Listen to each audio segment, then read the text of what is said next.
देखंतु यशस्वी प्रधानमंत्री clear vision एवं ऑब्जेक्टिव अच्छी नॉर्थ ईस्ट को डेवलप करवा दैट विशेष करके ओडिशा को फोकस दौन आ पाखे सब प्रकार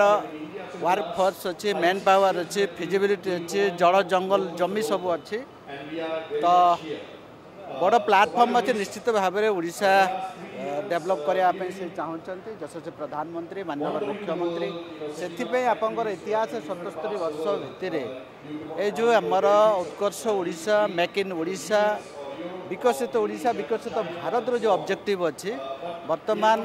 जिते आगु कनक्लेव मेक इन ओडिशा होगी विगत सरकार मानकर एत संख्यक इन्वेस्टर एत संख्यक इंडस्ट्री पॉलिसी मेकर एत संख्यक स्टेक होल्डर आसी नथिले मु देखुची सब हॉल रे आपन नंबर्स ऑफ आपनकर investor numbers of policy maker stakeholder आस्ट निश्चित आमर ओडिशा पई आप गर्व एवं गौरव आगामी भविष्य निश्चित भाव में ओडिशा विकसित कर लोक मानकर एम्प्लॉयमेंट जनरेट हम लोक मैंने लाइवलीहुड सपोर्ट पाइबे आमर ग्रीन एनवायरमेंटली पैरेलल डेवलप कर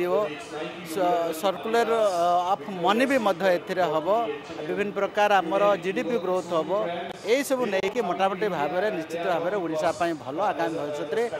यही रत्न भंडार यही परिवेश भंडार ओडिशा बहुत आगक जीव। जदि आपंक आम भिडी भल लगा तेब आम चैनल को लाइक शेयर और सब्सक्राइब करने को जमा भी भूलु नहीं।